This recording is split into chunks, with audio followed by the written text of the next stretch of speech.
I understood when Mom said, "We just can't afford the flight."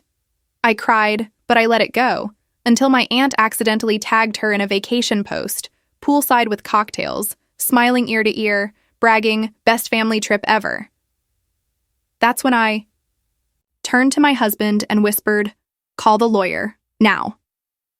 Within minutes, my phone exploded with calls. I refused to answer. The day I got married, my family wasn't just absent. They were actively celebrating a betrayal so deep, it tore my world apart. 3 empty chairs at my wedding, ribbons tied with a hope that quickly shattered, revealed a truth far more devastating than I could have ever imagined. It was exactly 1 week before my wedding day.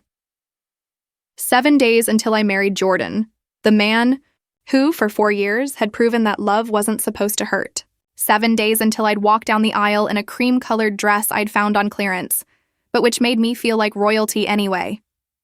7 days until my family would finally gather to celebrate something that was, for once, completely mine.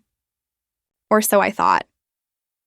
That Tuesday morning, I was cross-legged on our apartment floor, addressing the last of the thank you cards. Jordan was off on his bachelor camping trip, and the apartment felt too quiet without him. I had one of those overly cheerful wedding planning podcasts on, the kind where hosts discussed centerpiece disasters like they were reporting from a war zone. Then my phone buzzed. "Mom."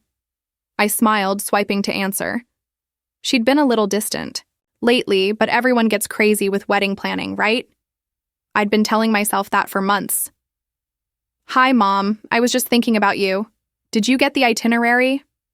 The ceremony starts at 4, but I'd love if you could come by the bridal suite around noon for Emily, honey." That voice. I knew it.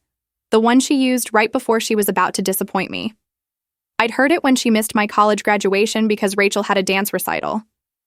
When she couldn't make my promotion dinner because Dad's bowling league had playoffs.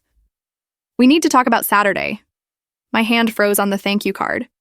The podcast host laughed about a collapsed cake, but it sounded tiny, distant. "What about Saturday?" A pause. I could hear her breathing, could picture her in our childhood kitchen, probably wiping down counters that were already clean. Her nervous habit. "We're not going to be able to make it, sweetheart." The words just didn't compute. They hung in the air like a math equation I couldn't solve. Not able to make it? To my wedding? I don't understand. It's just the money, Emily. You know how things have been. The car needed new tires, property taxes just came due, and with gas prices driving 3 hours each way, it's just not feasible right now. Feasible? She said it like we were discussing a business transaction, not the most important day of my life. "Mom, I offered to help with gas money. Jordan's parents have an extra room at their hotel. If you need somewhere to stay, we could..." "It's not just that." She cut me off, her voice sharper, defensive. "Your father's back has been acting up. 3 hours in the car would kill him. And Rachel has that thing with her friends that weekend." "That thing with her friends?" My voice cracked. "Mom, this is my wedding." "I know that, Emily. Don't be dramatic. We'll celebrate when you get back. Maybe a nice dinner, somewhere special. Somewhere special. Like the Olive Garden where they took me after high school graduation, where Rachel got to order dessert because she'd sat through the whole boring ceremony, even though it was my day. "Is Dad there? Can I talk to him?" He's in the garage. You know how he is. Men and emotions." She laughed, a hollow sound. "He loves you, sweetheart. We both do. This is just bad timing." Bad timing. Like I'd scheduled my wedding just to personally inconvenience them. "What about Rachel? Is she..." "Oh, honey, I should go. The stove timer's going off. We'll call you after, okay? To hear all about it. Take lots of pictures."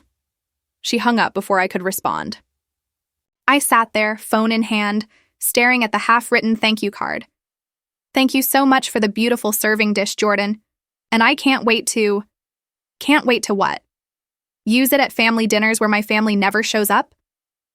I called Dad's cell straight to voicemail. I texted Rachel, "Mom says you guys can't make it to the wedding. Please tell me this isn't real." Her response came 3 hours later. "Sorry, sis. Money's tight for everyone right now.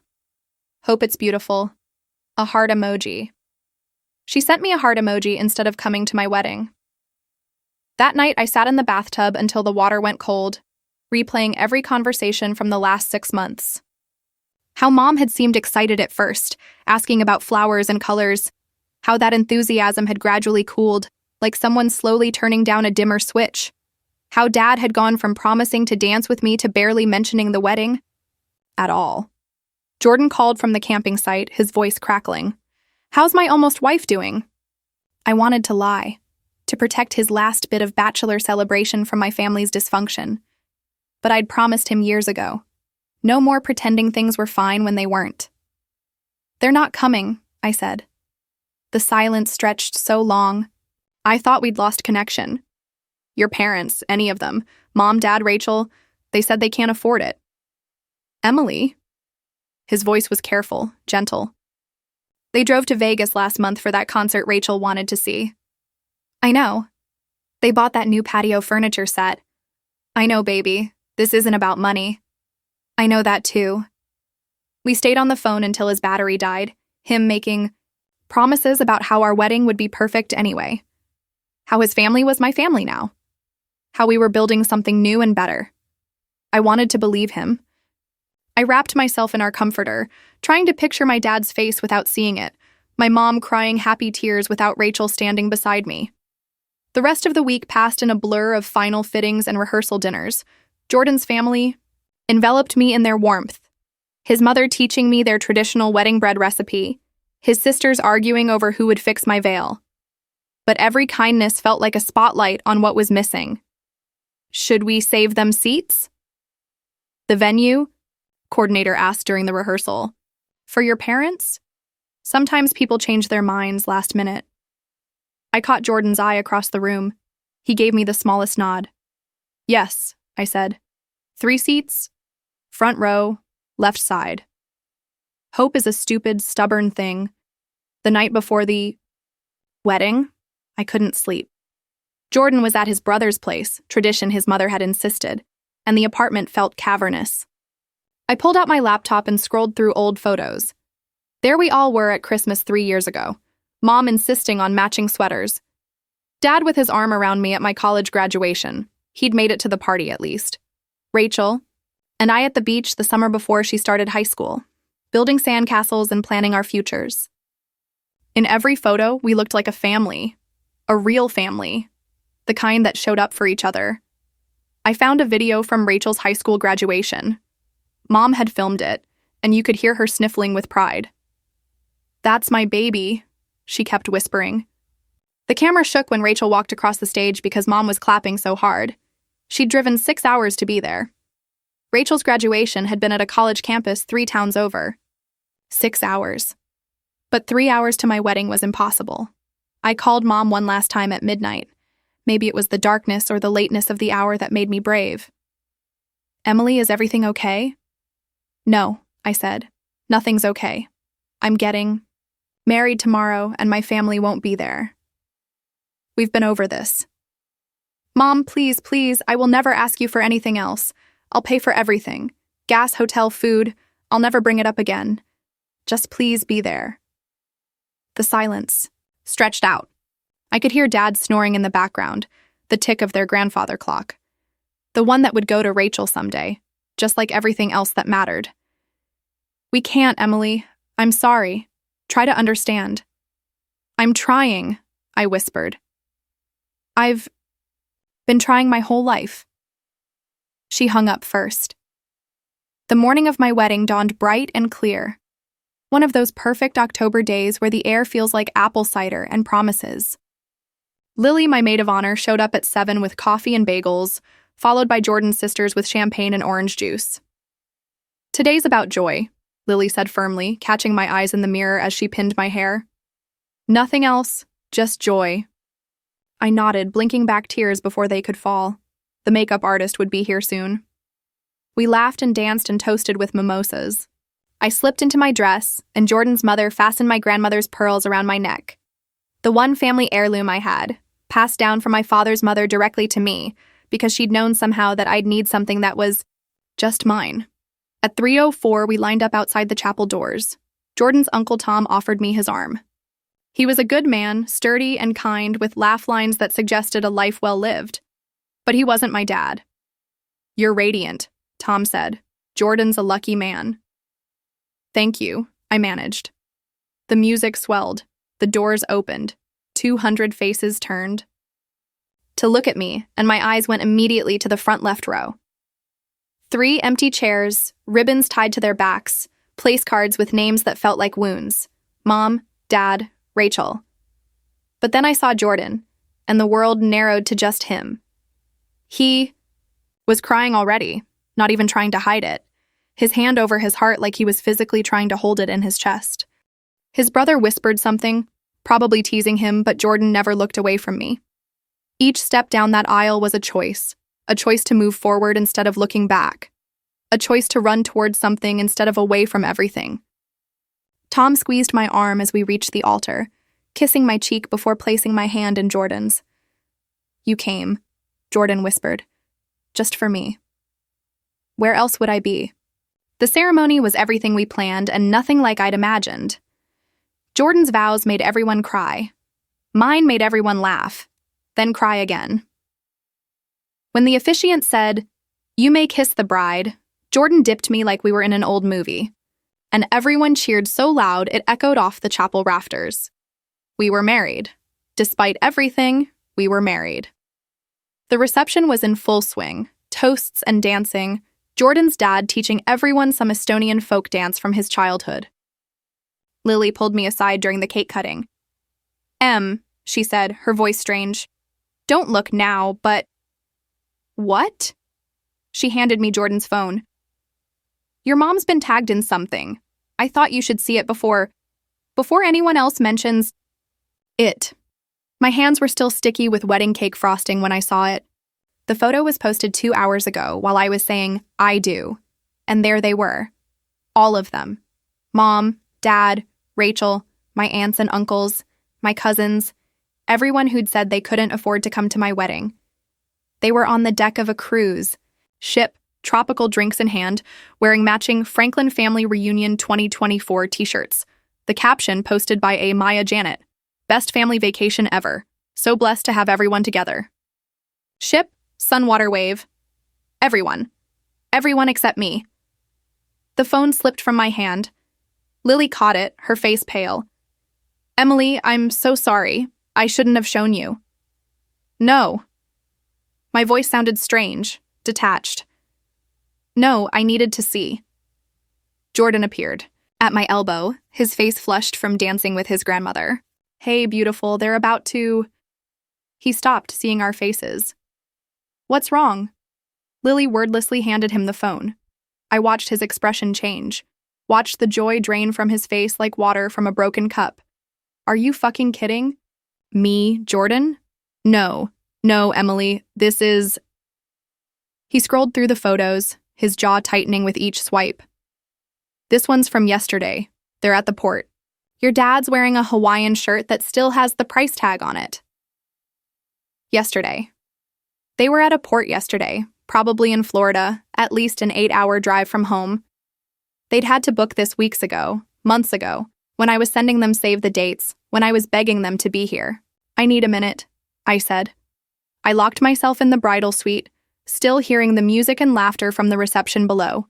My wedding was happening without me, just like that cruise was happening without me. The perfect metaphor for my entire life. I sat on the floor, not caring about my dress, and went through every tagged photo with the dedication of a detective at a crime scene. There was Rachel posing in a white sundress on what they called formal night. The dress looked new, expensive. How much had that cost? More than gas money, certainly.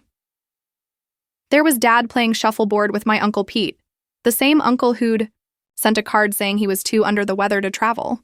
There was Mom at what looked like a champagne breakfast, raising a glass with my Aunt Susan. The timestamp showed it was posted at exactly 4 p.m., the exact moment I was walking down the aisle. But the worst photo was buried in the comments. My cousin Trevor had posted it, probably drunk. The whole family in the ship's ballroom dressed in white, raising their glasses while my dad gave some kind of speech. The caption, "Uncle Rob's toast to family. The ones who matter most always find a way to be together. Glad we skipped the drama for this. Skipped the drama. My wedding was the drama. I zoomed in on the photo, looking at their faces. They were all laughing, happy. Not a single person looking guilty or sad or like they wished they were somewhere else. Like they wished they were with me. A knock at the door. Jordan's voice. "Can I come in?" I unlocked it and he slipped inside, bringing me a glass of water and a piece of our wedding cake. "Thought you should eat something." "I can't." He sat beside me on the floor, pulling me against him. "I want to drive to that port and throw every single one of them overboard. It's international waters. You'd probably get away with it. Don't tempt me." He kissed my temple. "What do you need?" "I need to understand why I wasn't enough. Why I'm never enough." "Hey." He turned my face to his. "You're more than enough. You're everything. They're the ones who aren't enough. They're the ones who are broken." "Then why does it hurt like I'm the broken one?" He didn't have an answer for that. Lily knocked, entering with my phone. "Your mom's calling. She must have seen that people saw the posts." I stared at the screen, watching her name flash. Then I declined the call. No, she doesn't get to explain this away. Not this time. My phone immediately started buzzing with texts. "Mom, it's not what it looks like." "Mom, we booked this before we knew your wedding date." "Mom, Rachel really needed this after her breakup." "Mom, you know we love you." "Mom, why aren't you answering?" "Mom, this is exactly why we didn't tell you. We knew you'd be dramatic." I turned off my phone. "Come on," Lily said, pulling me to my feet. "You have a room full of people who actually showed up for you. Let's go celebrate that." We went back to the reception. I danced with Jordan's father, who whispered, "You're the daughter I always wanted," in my ear. I laughed at the best man's speech. I threw my bouquet. Jordan's cousin caught it. I smiled for photos, but inside I was cataloging every lie, every excuse, every time they'd chosen someone or something else over me. The birthday party they'd missed because Rachel had a sleepover. The scholarship ceremony they'd skipped because it was raining. The holiday dinners where I'd cook for hours only to eat alone because something came up. Always something. During our first dance, Jordan held me close and whispered, "We're going to build something better, a family that shows up." What if? I don't know how. What if I'm broken like them? You're not. Know how I know? Because you're here, hurting like hell, and you're still being kind to everyone. You haven't made a scene. You haven't ruined anything for anyone else. You're not them, Emily. You'll never be them. Later, after we cut the cake and done all the traditional things, I found myself outside on the venue's balcony with Jordan's mom, Patricia. "Jordan told me," she said simply, "about your family." I nodded, not trusting my voice. "My mother missed my wedding too," she said. "Said she had the flu. Found out later she went to Atlantic City with her boyfriend instead." "How did you forgive her?" Patricia was quiet for a long moment. "I didn't. I just decided to live well despite her. Had beautiful children, built a loving home, created the family I'd wished for. The best revenge isn't actually revenge, Emily. It's joy. Joy they can't touch or ruin or take credit for." They posted photos during my ceremony, during the exact moment. "I know, sweetheart.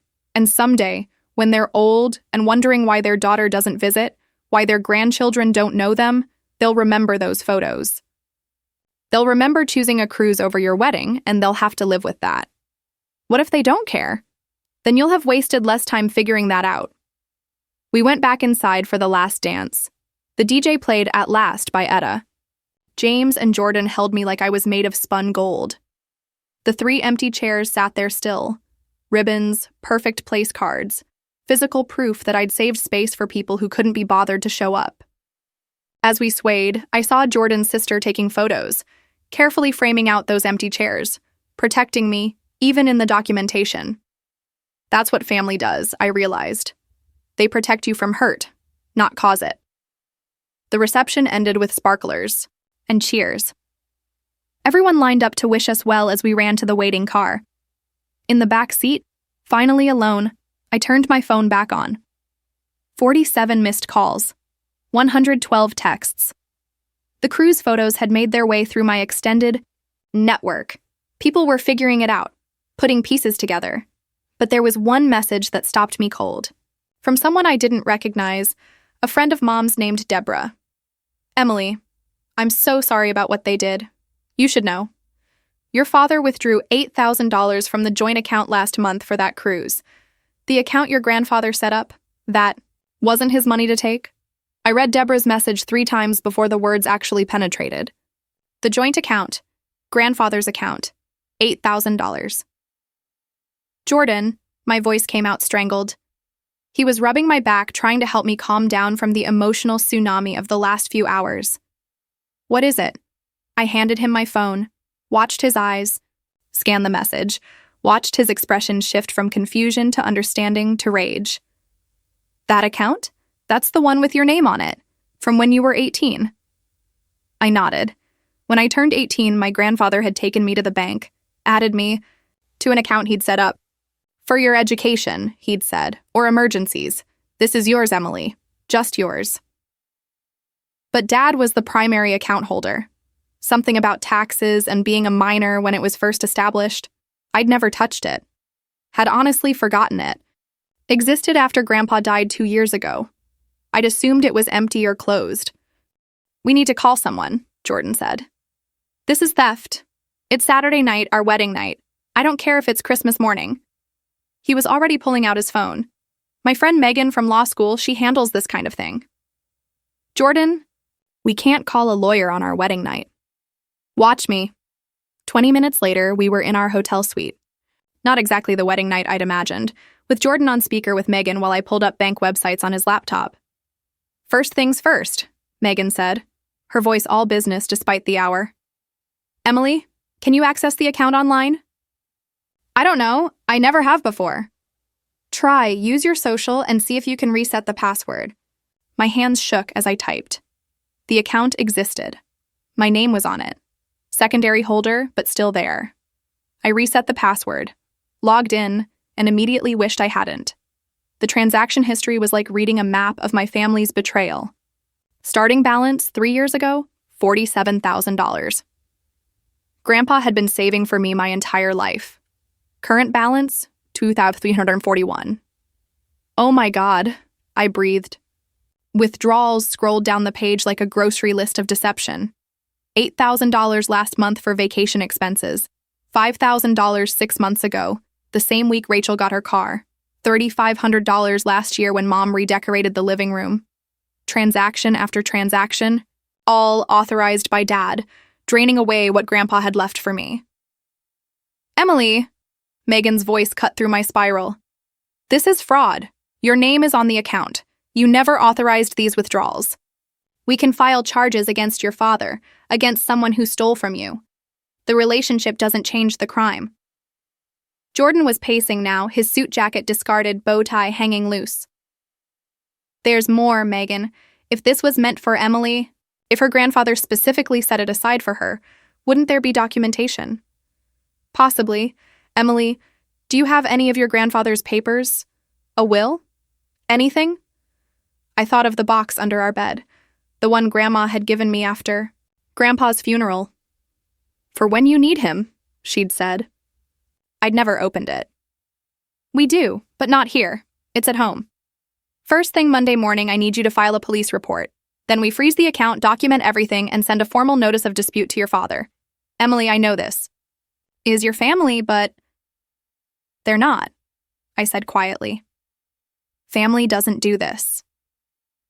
After we hung up, Jordan and I sat in silence on the hotel bed, still in our wedding clothes, staring at the laptop screen. The most recent transaction was yesterday. Morning, $67 for a ship Wi-Fi package. They'd used my inheritance to pay for internet so they could post photos during my wedding. "I want to do it," I said. "File the report, send the notice, all of it." "Are you sure?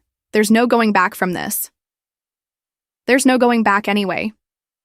I gestured at my phone, which hadn't stopped buzzing. Look at this. The cruise photos had gone viral in our small town. People were commenting, sharing, expressing shock. My high school English teacher wrote, "I can't believe they missed your wedding for this." Jordan's aunt posted, "Some people don't deserve the families they have." But the family was fighting back. Rachel posted, "People don't know the whole story. Emily has always been dramatic. We needed this vacation for our mental health." Mental health. My sister was using therapy speak to justify abandoning me. Mom tried damage control. We planned this cruise a year ago. Emily scheduled her wedding knowing we had plans. That was a lie so bold it took my breath away. I'd sent save the dates 8 months ago. She'd helped me pick the date. "I'm done," I said to Jordan. "I'm done pretending they love me. Done making excuses. Done being the understanding one." "Good," he said fiercely. "It's about time." I picked up my phone and typed out a Facebook post. Jordan read over my shoulder. "Thank you to everyone who celebrated with us today. To those who couldn't make it, we missed you. To those who chose not to come, your absence was a gift. It's showed me who my real family is. P.S. If you're wondering about the empty chairs and the photos, check the cruise tags from today. Sometimes people show you exactly who they are. Believe them." "You sure?" Jordan asked. I hit post. Then I called Megan back. "How soon can you send that notice?" "I can draft it tonight. Send it first thing in the morning." "Do it." The phone rang immediately. "Mom." I declined. "Dad." Declined. "Rachel." Declined. "Unknown number. Probably one of them on someone else's phone." Declined. Jordan gently took my phone, powered it off. "Tomorrow. We'll deal with it all tomorrow." But tomorrow came faster than expected. At 3 a.m., someone knocked on our hotel room door. Hotel security stood there with a man I didn't recognize. "Mrs. Peters, this was left for you at the front desk. The gentleman said it was urgent." An envelope. My name, in Dad's handwriting. I waited until security left to open it. Inside, a single sheet of paper. Dad's careful script. "Emily, stop this now before you ruin everything. You don't understand what you're doing. That money is complicated. Your grandfather's estate is complicated. If you pursue this, you'll destroy. More than just our relationship. You'll destroy his legacy. We need to talk in person." "No lawyers, Dad." I laughed. Actually laughed. Now he wants to talk. "Now it's urgent." Jordan read the letter, his jaw tight. "His legacy? He stole your legacy." My phone, even powered off, seemed to pulse with unspent energy. I knew when I turned it on there would be an avalanche. Messages, calls, accusations, guilt trips, manipulation. "Let them panic," Jordan said, pulling me back to bed. "Let them wonder what you're going to do. Let them feel what it's like to be left out, to not know what's happening, to be powerless." But I couldn't sleep. I kept thinking about that account, about Grandpa carefully depositing money over 23 years. Birthday money, Christmas, money, probably his Social Security checks toward the end. All for me, all stolen. At 7 a.m., I turned on my phone. 183 missed calls, 294 texts, 47 Facebook notifications. But one message stood out, from a number I didn't recognize. "Emily, this is Robert Harrison, your grandfather's attorney. I've been alerted to some concerning activity regarding your grandfather's estate. Please call me immediately. There are things about your inheritance you need to know." I looked at Jordan. "It's Sunday morning." "Call him." Robert Harrison answered on the first ring. His voice was old but sharp, like aged whiskey. "Emily, thank God. I've been trying to reach you for 2 years. 2 years since Grandpa died. Your parents told me you weren't interested in dealing with the estate, that you were too busy with school, then work, then wedding planning." Another lie. "Mr. Harrison, I've never heard from you, ever." A long pause. "I see.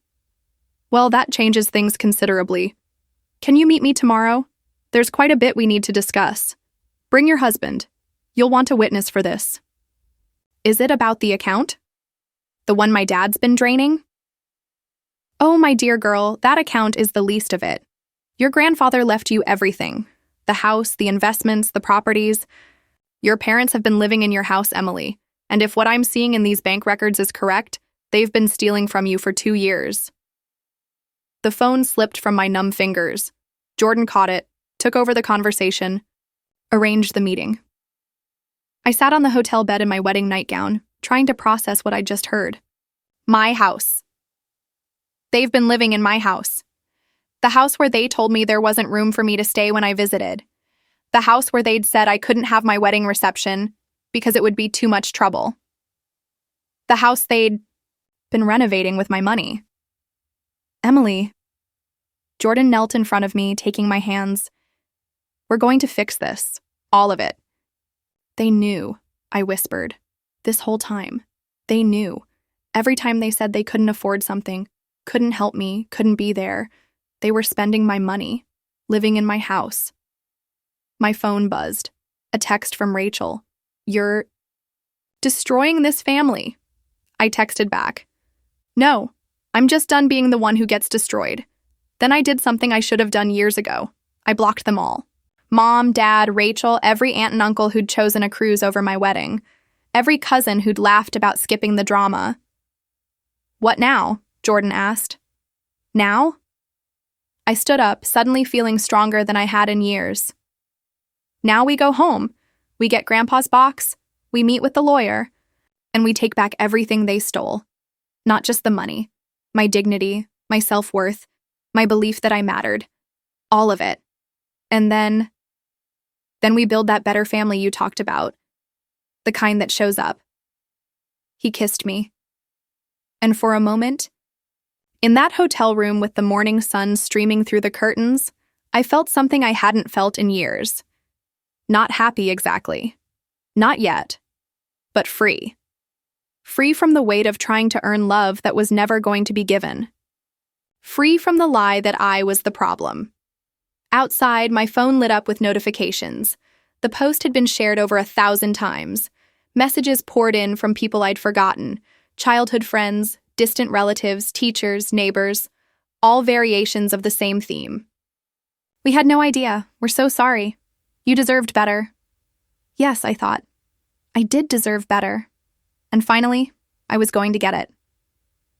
The last text I saw before Jordan took my phone away again was from my mother's friend, Deborah, the one who'd first told me about the theft. Your grandfather would be proud.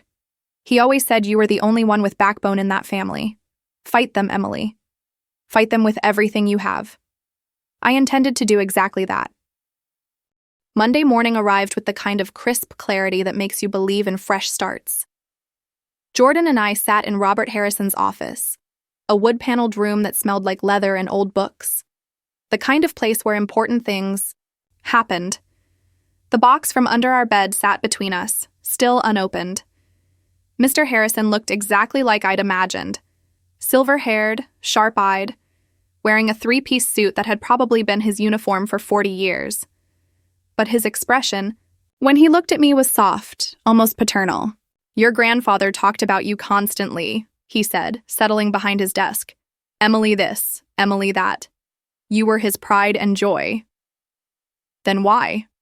My voice cracked. Why did he leave everything in a way that they could steal it? He didn't. Mr. Harrison pulled out a thick folder. Your grandfather was many things, but naive wasn't one of them. He knew exactly what your parents were capable of. He spread documents across the desk like dealing cards, trust papers, bank statements, property deeds. Your grandfather created an ironclad trust. You were to receive everything, the house, the investment accounts, the rental properties, on your 25th birthday, or on your wedding day, whichever came first. Your father was named as temporary executor only, to manage things until then. But I'm 26. I've been 26 for 8 months. Yes. And your father was legally required to transfer everything to you last February. He didn't. Jordan leaned forward. That's fraud. That's multiple felonies, Mr. Harrison corrected. Your father has been collecting rent from 3 properties, about $4,500 a month. That should have been going to you. He's been living in a house that legally belongs to you.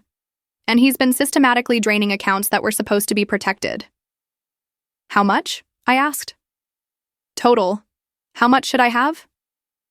Mr. Harrison consulted his papers. Based on the last accounting your grandfather did, plus appreciation and interest, approximately $380,000 in assets, plus another $60,000 in the accounts. The room spun. I grabbed Jordan's hand.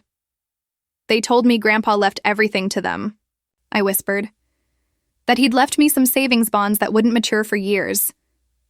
Open the box, Mr. Harrison said gently. With shaking hands, I lifted the lid. Inside, wrapped in tissue paper, were letters, dozens of them, all addressed to me in Grandpa's spidery handwriting, all dated after his diagnosis. I opened the one on top. My dearest Emily, if you're reading this, I'm gone, and you're probably wondering why I didn't protect you better. The truth is, I tried. I've left you everything because you're the only one who deserves it. Your parents will lie to you. They've been lying to you your whole life. Your father isn't a bad man, but he's weak, and your mother makes him worse. They see you as competition for Rachel, not as a daughter to love. I've watched them dim your light for 23 years. No more. Take what's yours. Don't feel guilty. Build the life you deserve. The lawyer has instructions. Trust Robert. He promised to find you when the time was right. All my love, Grandpa. P.S. That time you made me soup when I was sick? When you were only 7, you spent your tooth fairy money on the ingredients. That's when I knew you were special. That's when I started saving everything for you. I was sobbing now. Ugly crying in this pristine office. Jordan rubbed my back while Mr. Harrison quietly pushed a box of tissues across the desk. There's more, he said when I composed myself. Your grandmother knew too. She set up a separate trust that your parents don't know about. It's smaller, just $50,000, but it's been sitting in an account they can't touch. She wanted you to have options. Why didn't anyone tell me? Your grandfather made me promise to wait until you were married or turned 25. He wanted you to be old enough to handle it, to have support. He glanced at Jordan. He would have liked you, young man. He valued people who protected Emily. So what do we do? Jordan asked. First, we file for an immediate injunction to freeze all assets. Then, we file criminal charges for fraud, theft, and breach of fiduciary duty. Your parents will be served papers within 48 hours. What about the house? Legally, it's yours. We can file for immediate eviction. Eviction? My parents would be evicted from the house they'd lived in for 30 years. The house where I'd grown up. But it wasn't their house. It was mine. Grandpa had made sure of it. I need to think about that part, I said. Mr. Harrison nodded. There's no rush on the eviction. But Emily, you need to understand. They've been renovating that house with your money. The new kitchen, the pool they put in last year, the finished basement where Rachel lives, rent-free, all of it was paid for with funds that belonged to you. The pool. They'd put in a pool.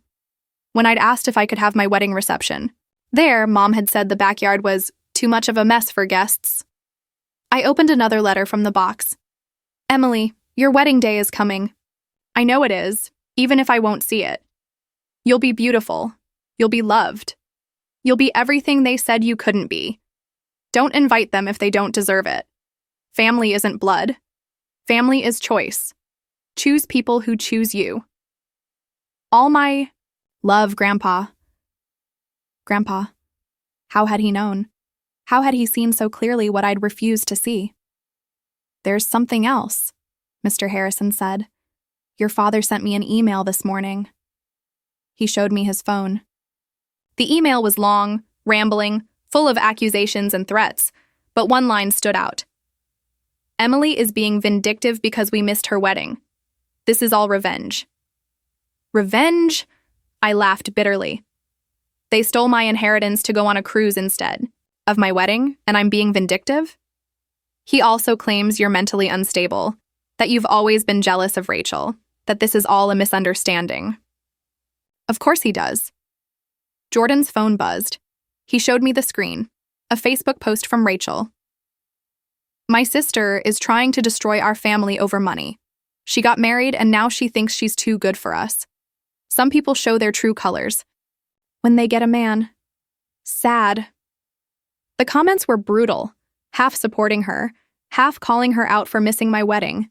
Someone had screenshot my original post and put it side by side with the cruise photos. The timestamps were damning. Let them talk, Mr. Harrison advised. Everything they say can be used in court. They're admitting to being on that cruise during your wedding. They're admitting to knowing about the money. They're hanging themselves. We signed papers for the next 2 hours. Injunctions, freezing orders, formal complaints. With each signature, I felt something shift. Not lighter exactly, but cleaner. Like cutting away dead tissue so the healthy parts could heal. As we were leaving, Mr. Harrison handed me one more envelope. Your grandfather left specific instructions for this to be given to you after your wedding. I opened it in the car. Emily, by now you know the truth. You know what they took from you. But here's what they could never take. Your kindness, your strength, your ability to love despite being unloved. I'm leaving you more than money. I'm leaving you freedom. Freedom to never again beg for scraps of affection. Freedom to build your own family. Freedom to be exactly who you are. Your parents will say terrible things about you. Let them. Your truth is stronger than their lies. Be happy, my dear one. Be so happy it burns them. All my love, Grandpa. Thurai. Papers were served on a Wednesday. I knew because Mom called Jordan's mother 47 times in 3 hours, begging her to make me see reason. Patricia, wise woman that she is, told Mom that I was being perfectly reasonable and hung up. By Thursday, the entire town knew, not because I said anything, but because Dad went to their church prayer group and asked everyone to pray for their troubled daughter who'd chosen money over family. Someone recorded it. Someone else posted it. Within hours, Tlakdi chose money over family was trending locally, but not the way Dad intended. People started sharing their own stories. The time my parents had borrowed money from the church fund and never paid it back. The fundraiser they'd organized for Rachel's emergency surgery that turned out to be a nose job. The lies, the manipulation, the pattern of taking advantage of everyone's good nature. But the real turning point came from an unexpected source. Rachel's ex-boyfriend, Marcus. He posted a video that went genuinely viral. I dated Rachel for 3 years, he said, looking directly at the camera. I watched how that family treated Emily. They made her cook Thanksgiving dinner and then told her she couldn't eat with them, because the table was full. They took her car without asking and returned it empty. They cashed her birthday checks from relatives and told her the relatives forgot. I watched them destroy that girl's self-worth for sport. And now they're crying. Because she's fighting back? Good for her. The video had 3 million views in 2 days. My phone became unusable. Interview requests from podcasters, messages from distant relatives I'd never met, friend requests from strangers who'd been through similar situations. I turned it all off. Let Jordan handle what needed handling. But I did read one message from my cousin Mia, Rachel's favorite cousin, the one who'd been flower girl at the wedding I wasn't invited to attend. Aunt Emily, I saw everything. The way they laugh about you when you're not there. The way they use your recipes and claim they made them. The way they spent your college fund on Rachel's pageant stuff. I'm 17 now and I see it all. When I turn 18, I'm done with them too. You're brave. You're my hero. Friday morning, we met with Megan at the courthouse.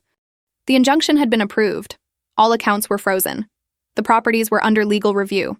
My parents had 72 hours to provide a full accounting of every penny they'd spent. They've hired a lawyer, Megan told us.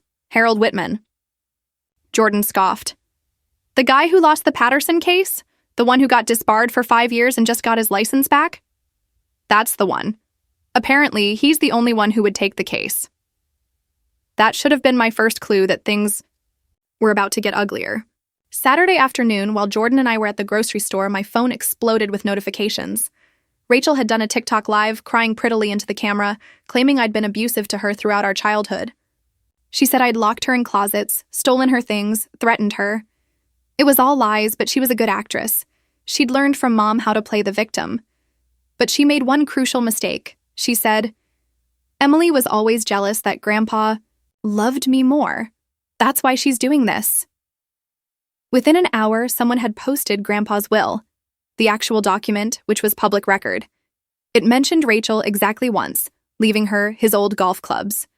Everything else, every single thing, was left to me. The comments turned savage. "Girl, he left you golf clubs. Grandpa said, 'Here's some sticks, bye.'" Imagine lying about a dead man's love for clout. Rachel deleted the video, but the internet is forever. Sunday was quiet. Too quiet. I should have known they were planning something. Monday morning, I woke up to find our apartment building surrounded by news vans. Someone, definitely Mom, had called every media outlet claiming I was holding my elderly parents hostage through legal manipulation, that I was a gold digger who'd married Jordan for money and was now coming after my own family. But they'd miscalculated.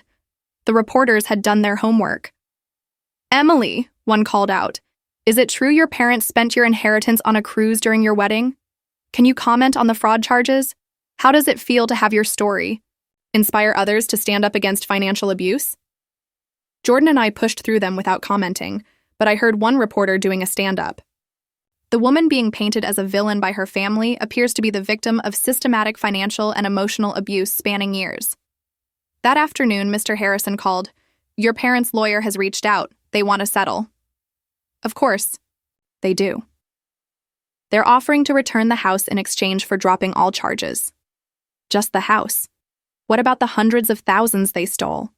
They claim that money was family money used for family expenses. My money used for their expenses. Exactly. I told them no. But Emily, you should know they're getting desperate. Desperate people do desperate things.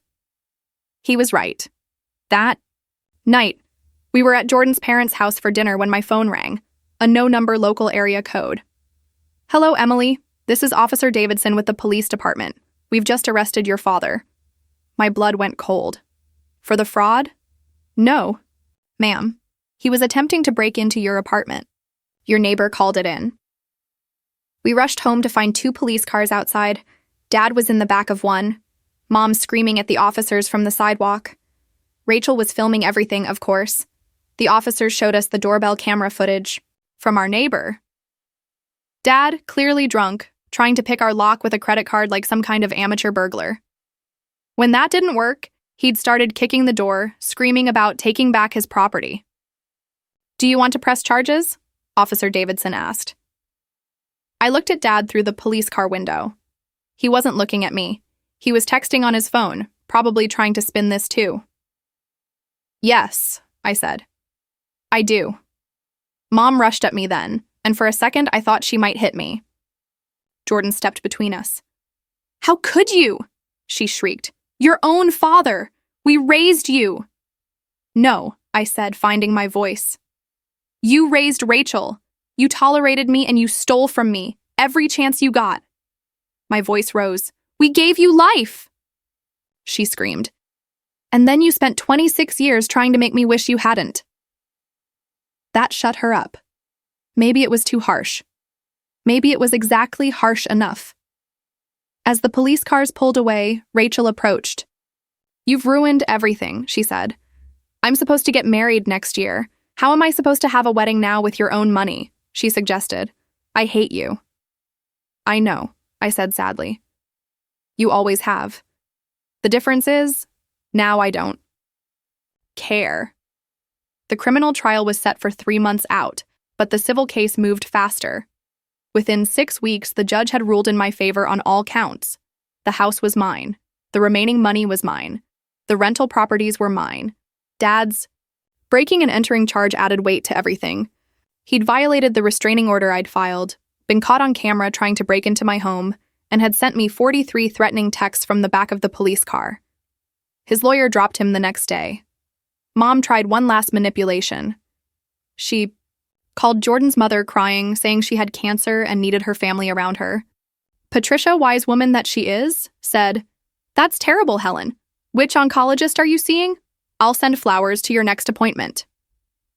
Mom hung up and never called again. The house felt strange when I finally walked through it. They'd left in a hurry, forced out by the sheriff, taking only what they could prove was theirs, which wasn't much as it turned out. Even the furniture had been bought with my money. I found my childhood room exactly as I'd left it when I moved out, at 18. Not preserved out of love, but forgotten like I'd been. Rachel's room, meanwhile, had been renovated 3 times. In the basement, I found boxes of my things I thought had been lost. Report cards, art projects, the diary I'd kept in middle school.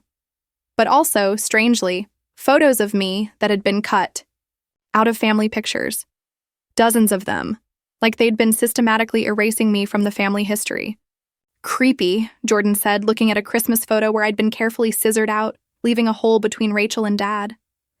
No, I said, understanding finally hitting me.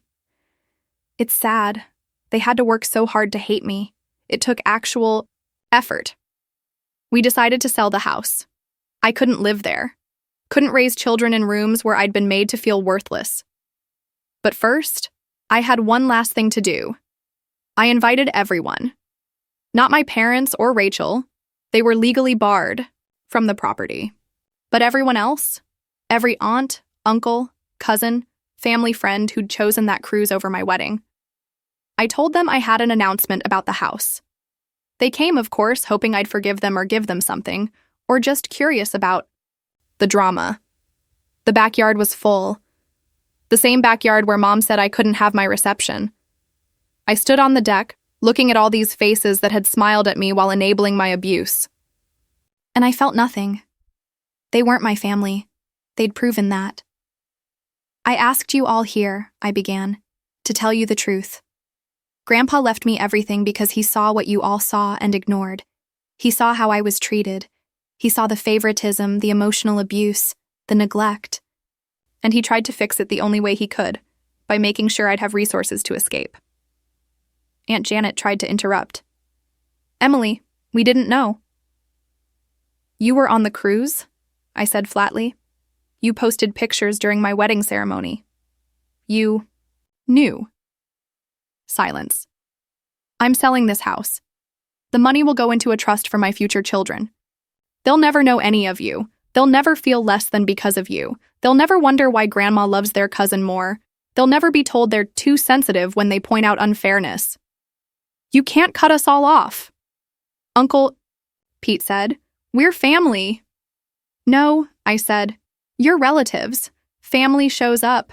Family doesn't steal. Family doesn't lie. Family doesn't choose a cruise over a wedding.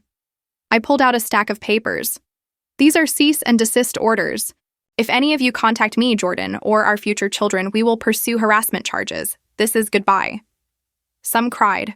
Some yelled. Some just left. But Mia, my 17-year-old cousin, stayed behind. When I turn 18, can I call you? She asked. I hugged her. Always. The house sold in 2 weeks. Cash offer. Above asking. The new family had 3 kids and a dog. They were loud and happy and exactly what that house needed. The trial came and went. Dad got 18 months probation and had to pay restitution. Mom got community service.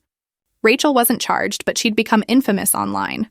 The video of her claiming Grandpa loved her more had been memed to death. She'd had to delete all her social media, and last I heard was working at a call center 2 towns over. On our first anniversary, Jordan surprised me with a trip to the courthouse. Not for anything legal, but to renew our vows. Just us, the judge, and his secretary as witnesses. I wanted to marry you again, he said. Now that you know who you really are. Now that you're free. I cried through the whole 5-minute ceremony. That night we had dinner with his family. My real family now. Patricia had made a cake. Jordan's sisters had decorated the restaurant's private room. His father made a toast that ended with, to Emily, who showed us all what strength looks like. Later, as we sat on our apartment balcony, I pulled out one last letter from Grandpa's box. I'd been saving it. The one marked, open when you're happy. Emily, if you're reading this, you've made it. You've broken free. You've chosen yourself. I know it hurt. I know they made you feel like the villain. I know you probably still have days where you wonder if you were wrong. You weren't. Choosing yourself isn't selfish when you've spent your whole life being sacrificed for others. Taking what's yours isn't theft when it was stolen first. Be happy, my dear one. Be so magnificently happy that it makes everyone who hurt you realize what they lost.